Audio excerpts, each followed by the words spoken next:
The fate of the Volga-Dnepr Group, which was once unstoppable, has become one of the most closely observed stories in both Russian aviation and international cargo logistics in recent months.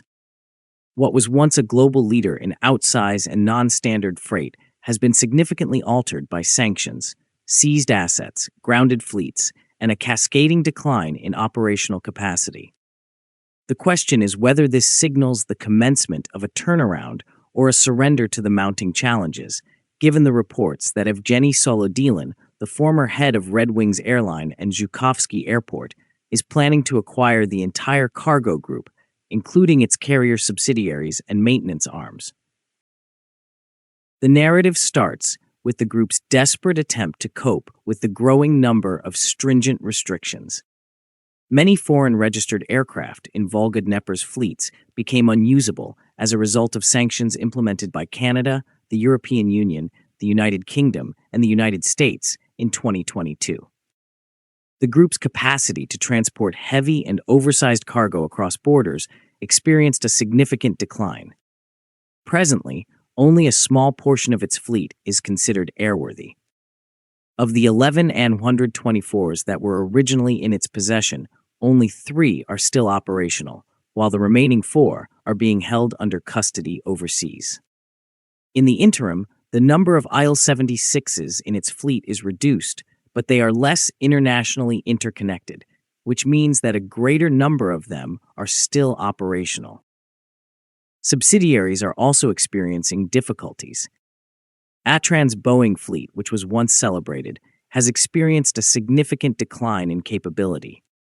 From 9 Boeing aircraft in the pre-sanctions era, the number has decreased to a mere handful, with only 2 An-12s operating on a regular basis. Because of the legal and regulatory impasses caused by the sanctions, Airbridge Cargo, which has been the scheduled carrier arm of the group for an extended period, is unable to operate a significant portion of its Boeing inventory. Messages of distress began in August when Volga-Dnepr's founder, Alexei Asaykin, reportedly proposed to the government that the cargo group be transferred into state ownership without compensation amidst this decline. The action was generally perceived as an effort to prevent bankruptcy and mitigate losses, rather than a self-aggrandizing attempt at nationalization. The government, through the Ministry of Transport of Russia, declined that offer, citing incompatibility with its anti-sanctions development policy and other structural concerns. Within this framework, the potential acquirer, Evgeny Solodilin, emerges as a significant factor. The Evraz Aviation Service, also known as the EAS Group, is led by Solodilin, who was previously the chief executive of Red Wings Airline and Zhukovsky Airport.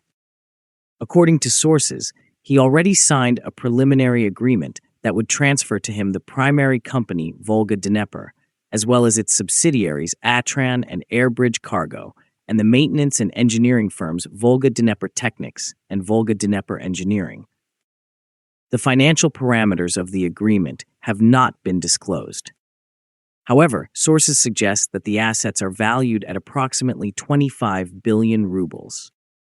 The Boeing fleet of Airbridge Cargo is an additional asset valued at $400 to $500 million US. What is Solodilin's proposal for the group? According to reports, his strategy involves the return of 9 Boeing 747-8 aircraft to their lessors, the refurbishment and restoration of any foreign aircraft that are legally retrievable, and the retrieval of aircraft detained in foreign jurisdictions.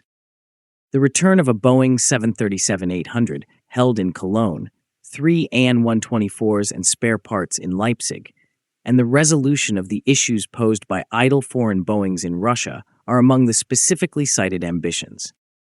It appears that a component of the strategy involves the integration of Russian types, including the Il-96-400, Tu-214, and Tu-214, with any Western types that can be used or re-legalized. The proposal appears to reject state funding. Solodilin's organization intends to service a debt restructuring of approximately $500 million US without relying on government capital. The financial model he contemplates relies heavily on the aggressive recovery of international capabilities in conjunction with more locally oriented cargo flows. Freight from China is a critical market target. Russian operators held up to 40% of the cargo share prior to 2022, but their share has since decreased to approximately 7%. Solodilin may have a foundation upon which he can rebuild if he can capture even a small portion of that decline. Another significant condition is social, the preservation of approximately 1,500 jobs without layoffs. This issue is being presented as a moral obligation, a public relations necessity, and a regulatory concern, as significant employment losses in strategic industries of this nature are prone to political risk and scrutiny. The obstacles are significant. Many of the Boeings that have been suspended for an extended period of time are expected to require extensive maintenance or overhaul. In many cases, airworthiness certificates, regulatory compliances, and supply channels of spare parts, particularly for foreign types under sanctions, are suspended. There are also major logistical and legal constraints, including the repossession of aircraft or components by foreign jurisdictions, disputes over leasing rights, and restrictions on exporting aircraft or parts. An additional obstacle is the evolving nature of demand. Airbridge Cargo's business model was based on round-the-world routes that were optimally load-balanced and had access to international markets before sanctions. The majority of revenue came from global supply chain flows, excess shipments, and cross-border cargo. After 2022, the scope shrank. Imports into Russia rose, while reciprocal exports were limited. This results in many one-way laden flights, which are less efficient and increase competition from foreign carriers, such as Chinese airlines using passenger-back routes. In many domestic routes, infrastructure and customs logistics for heavy or oversized cargo are inadequately developed. Political risk and government regulation will also be significant. The no-cost state takeover was rejected by the Ministry of Transport in September as it conflicted with Russia's sanctioned model. This refusal implies that the government favors private rescue over public acquisition. However, other forms of collaboration, such as permits, negotiations over detained aircraft, and trade agreements, will still require political will and diplomacy. Solodilin may be able to restore portions of Volga-Dnepr's former capabilities if he can successfully coordinate technical restoration and legal unblockings. Prolonged legal negotiations are likely to be required in order to return aircraft currently in Europe. The process of returning Boeings to lessors will involve renegotiating lease contracts, paying penalties, verifying airworthiness, and complying with foreign regulations and insurance rules. The operational cost of large freighters remains high, especially when underutilized, even if obstacles are overcome.